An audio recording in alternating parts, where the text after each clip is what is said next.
Hello and welcome to Profiles in Risk. This is your host, Tony Cañas, and today we're doing a transcontinental episode.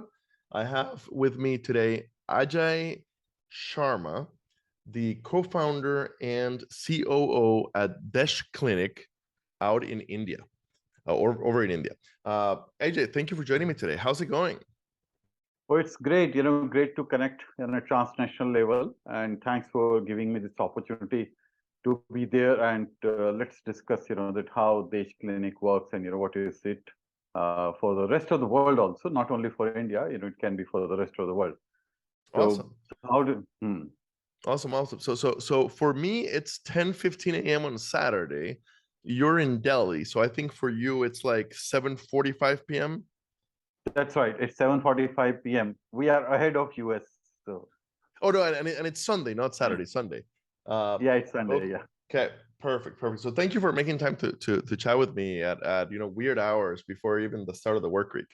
So AJ, I think the average listener understands that India is a gigantic country. It's basically a subcontinent, right? The size of the US or something similar to the US in size, and with a lot more people, right?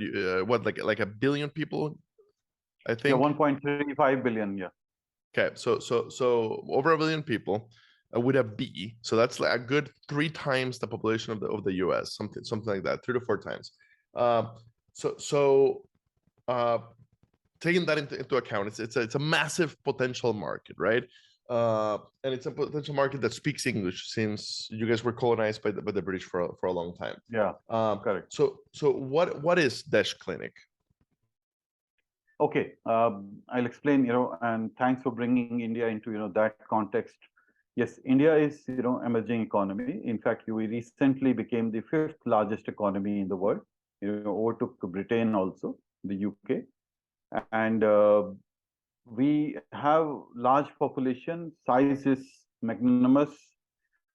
At the same time, the problem is also of the same level. So when the size is big, you have the problems also, coming to. So Desh actually is the word which means country. So Desh means country in Hindi language. Oh, okay. And it is, yeah. So it means that, this is the clinic which is for the country. And it is also an acronym which means digitally enabled smart health clinics. So it is digitally enabled. Smart means, we are using technology which is smarter than the current one, and for the health purpose. This is what is the DESH Clinic. During the pandemic, a lot of e-clinics or the telemedicine concept, emerged. Because, during COVID, people could not go to the doctor and they wanted to, visit electronically or digitally. So telemedicine is a concept, which has replaced or given an opportunity to replace the physical doctor with the e-doctor or a virtual doctor. In our case, it is not replacing the doctor. It is actually providing the doctor, because in India, 70% of the population lives in rural area. And there are many areas like tier 5, tier 6 cities or town or the villages where there is no doctor. So we are not replacing the doctor. We are actually providing the doctor where it doesn't exist. So it is not a luxury to have a telemedicine in India. It is a necessity to have a telemedicine in India. Because with the size of the Indian, size, we have, 625,000 villages in India. 625,000 villages. So you can imagine the kind of scale we have, And if we have to provide the doctors in each of these villages, or even a, one doctor for each 10 village set, it is very difficult. We can't provide. So, okay, so I myself come from Costa Rica. So a developing country, much, right? A tiny 5 million people. And I have a lot of family in medicine. My mom is a doctor, and a lot of my cousins and my sister are either doctors or they're in med school. In Costa Rica, it is common for people to ride the bus for 2 or 3 hours to see my mom, because she's a lung specialist and there's not a lot of lung specialists in the provinces. So historically in India, prior to telemedicine, was that kind of how it worked? Many people just like rode the bus or the train or whatever Yeah, for hours, in order to get primary care. absolutely. So one of the advantages in telemedicine is not only that you get a doctor, but you have a person available on the call. You don't have to ride the bus. Second, you don't have to go with somebody. So if a person is coming, the patient will not come alone.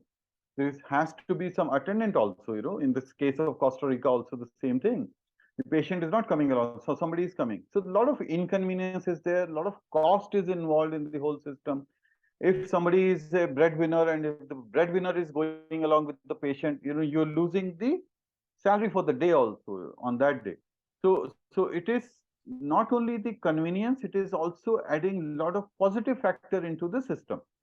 Okay, so the need for it is, and the size of the TAM, of the total addressable market, is gigantic, like It is without gigantic, question, yes. without question. Without. So uh, I'm trying to visualize what it actually looks like, right? So I actually have a telemedicine appointment later today, because I have a nagging cough that it's 5 weeks since I had COVID, and my COVID symptoms were very light. And I have this nagging cough. That's why I'm running a vaporizer behind me. So I have a telemedicine appointment today, and I live a mile from a world-class hospital in the US, but it's so difficult to make an appointment. It's so expensive. It's so right. It ends up taking half my day to go and sit in their office for an hour and a half waiting for them to be ready, and the drive and the traffic and all that. So the way that it's being offered here for my appointment, all we have is Zoom, right? So like the doctor won't be able to like take my blood pressure or hear my heart or my lungs. I don't know if they'll be able to prescribe me the medication that I need, or if I'm going to have to go in person. So how is DESH doing it so to overcome those challenges? How does the doctor get more than just my story and my video? Okay.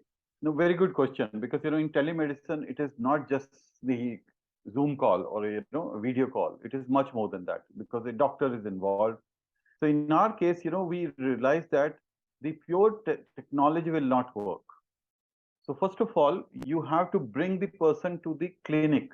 So the person believes in a village area, or rural patient believes that there has to be something physical in nature. Second thing is, the person is not able to communicate with the doctor in the city, or the doctor is not able to understand, because we have so many languages and the dialects in India. It is very difficult for a person to know, all the things. So you require somebody who can become an assistant to the patient and also to the doctor. So first change we brought was assisted teleconsultation. So this is not pure teleconsultation, this is assisted teleconsultation. The second thing is, how do you connect, so you require some vitals before you prescribe something to the patient. So this person, what he does when the patient comes to the clinic, he takes the vitals and then, upload on the app. So we have our in-house app, which is, customized from a rural point of view. And the person puts there, and he books the appointment. The doctor comes online. He looks at the history. He can upload the previous history, test report. Everything can be uploaded on the app. The other thing which we are trying to do, which will be very soon introduced, we are introducing the e-stethoscope, which means that electronic stethoscope is going to do, you put it on the heart of the person there, and the doctor listens here in the city. So it's a remote stethoscope which we are going to use. There are two more applications we are introducing. One is based on the cough, like you have this problem.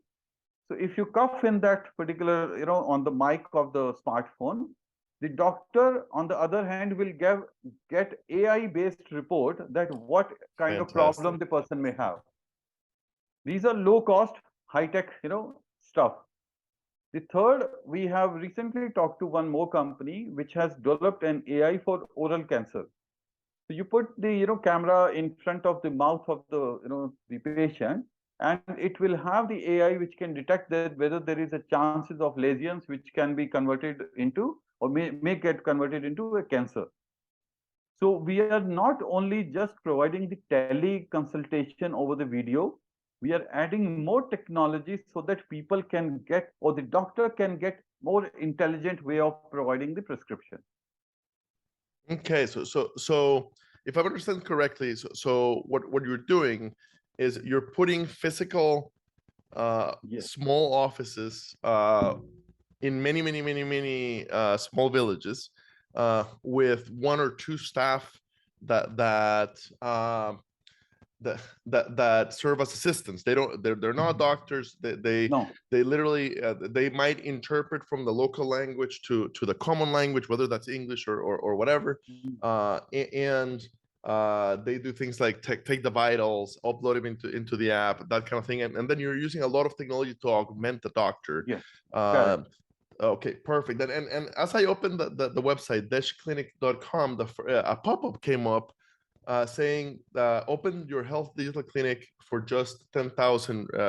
Is it rupees? Is rupee the coin? Yeah, rupees. Okay. Yeah, rupees. Yeah. So I converted 10,000 rupees to US dollars, and it's only $120 basically. So basically, you're franchising and allowing local community members for an investment of $120 to open an office for fantastic. How many offices are you how many locations are you running right now? So Or as of today, we have 127 clinics, such okay. clinics. Uh-huh. We call it digital model, physical and digital model, Love put it. it together.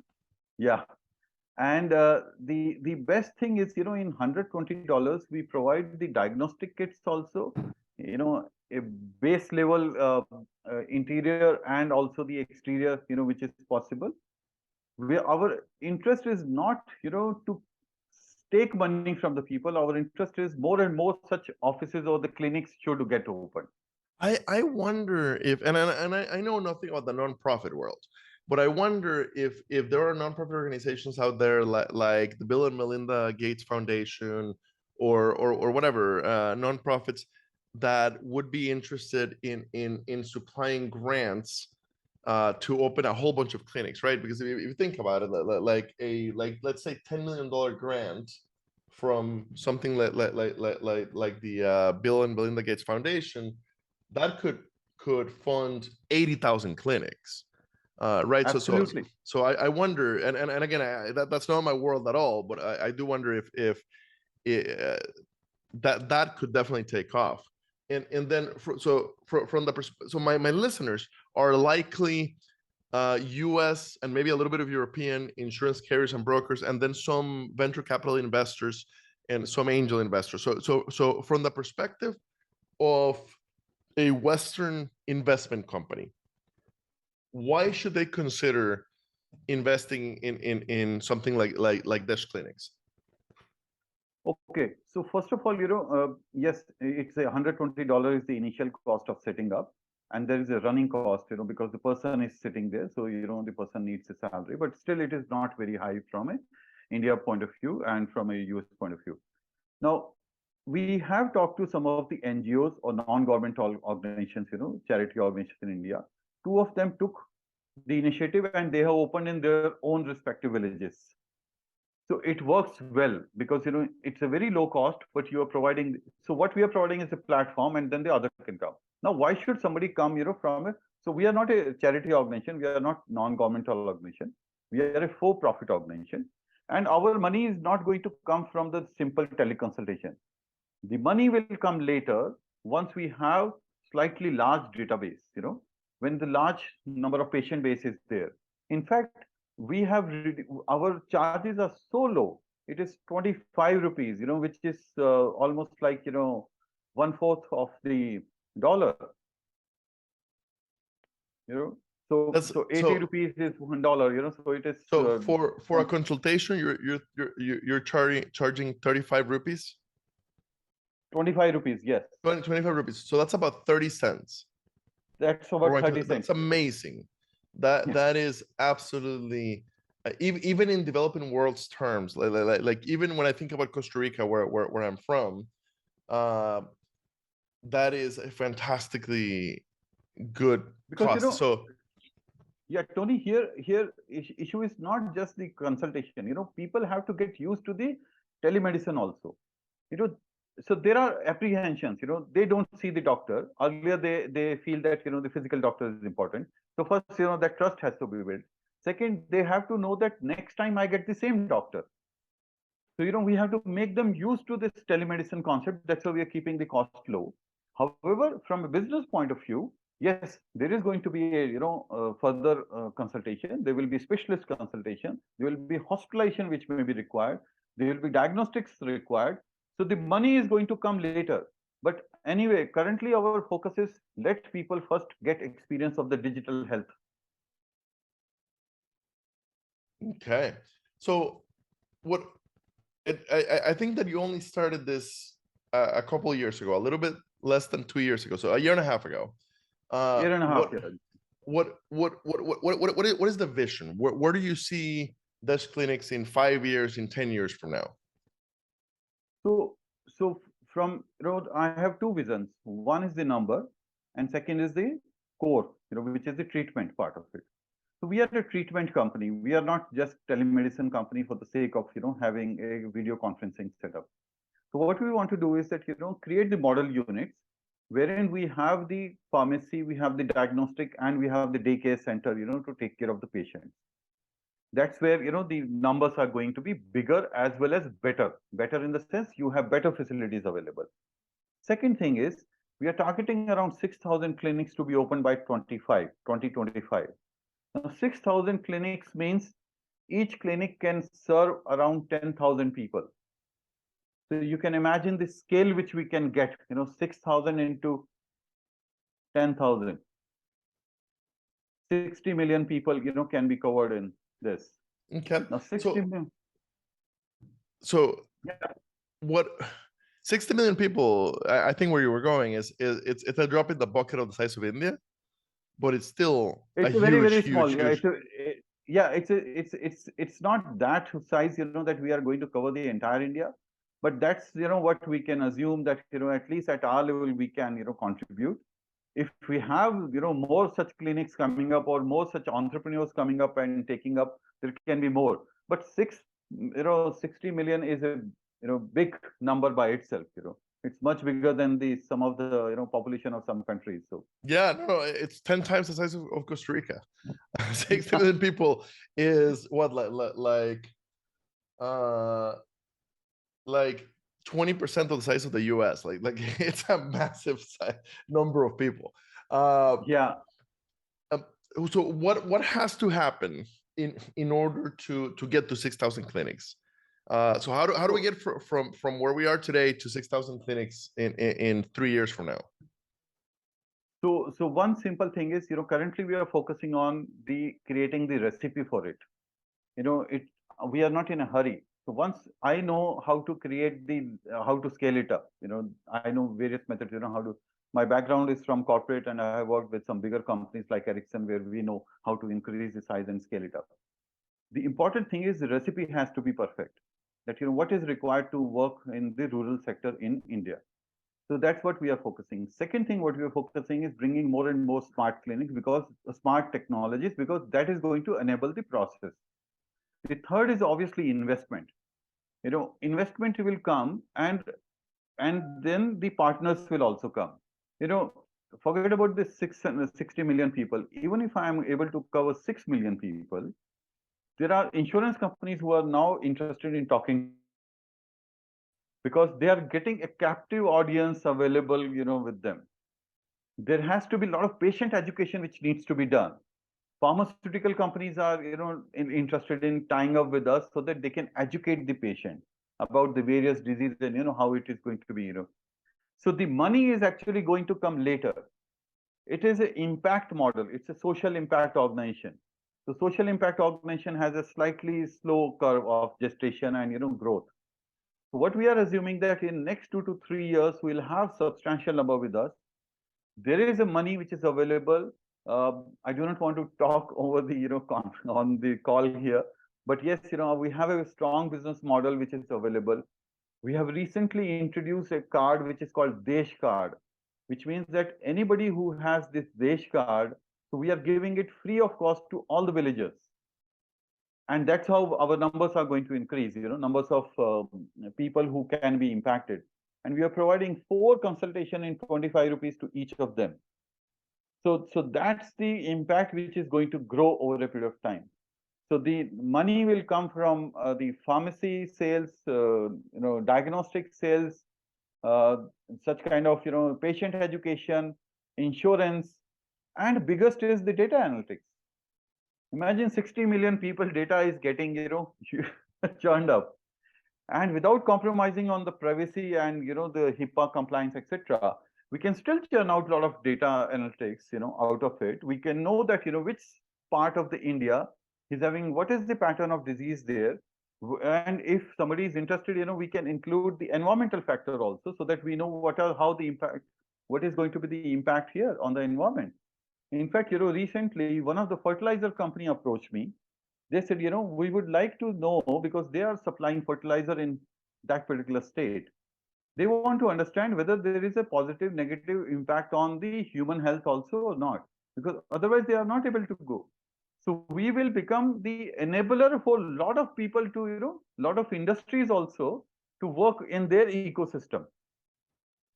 That is fantastic. How did you come up with the idea? So looking at your LinkedIn, you're not a doctor, right? You've got a legal degree, and then you had a business career. So how did you realize that this was needed, and it was the time, and that you were the right person to make it happen? So very interesting story. In the second wave in India, which came in April 21, I got impacted, and my whole family got impacted, and that's where I met Dr. Harshita Surange, my co-founder or my co-partner here. So at that time, I thought that if we sitting in Delhi, which is the capital of India, were finding it difficult to get the doctors, what would have happened to those places where there is no doctor? So I discussed with her, and I said that, I have a model, since I work largely with the semiconductor company, so I have very good understanding of the technology part of it, the sensing part of it. So I said, if we create a model which is going to be rural level, it will be a slow model, but it will be short, good model. And second thing, from a business point of view also, it is very difficult for any company to start establishing the physical units in the rural area. It takes time. So once, we become bigger, say even 500,000 clinics, we will be a very easy catch for a large company to, to grab us and, start using us. So there is a good business model. There is a good social impact model, here. And that's how I started developing this, I means me and Dr. Harshita, we started developing this model. And she has a background of army. So, she worked with the Indian Army as a doctor. So she has a very good network of the doctors also with her.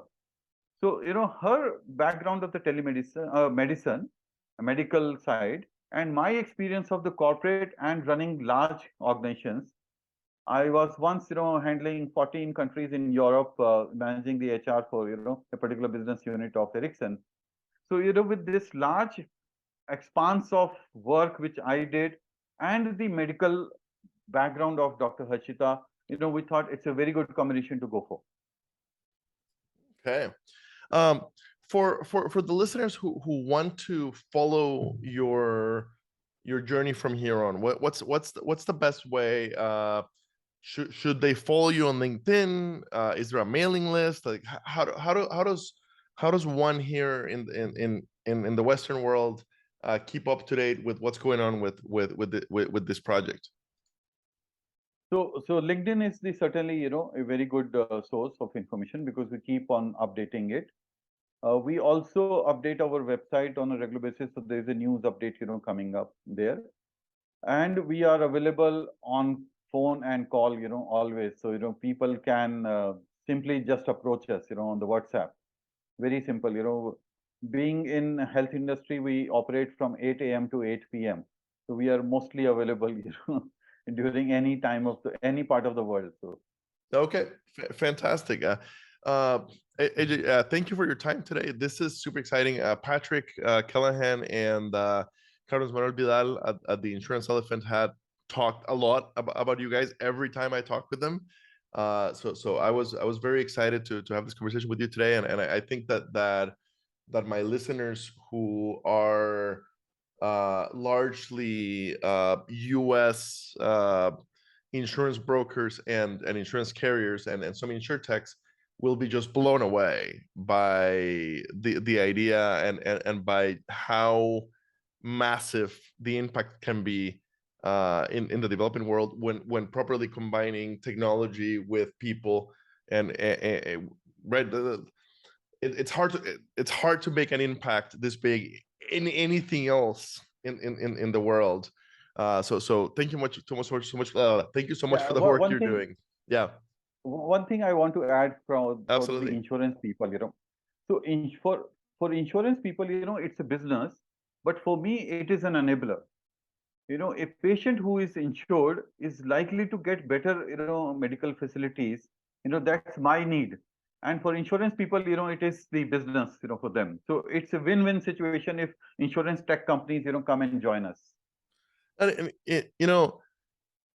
even if it's a low income market for the most part, if we can reach 60 million people or 100 million people, even if the profitability is low per person, that's a massive business basically. The volume is big. Exactly. As long as it's a little bit profitable over time, as you tweak it and get the. I really love this idea of the important part right now is getting the recipe perfect. Once we know the recipe is perfect, scaling is easy with a market of this size. Yeah. So yeah, I look forward to keeping in touch and look forward to having you back to learn more.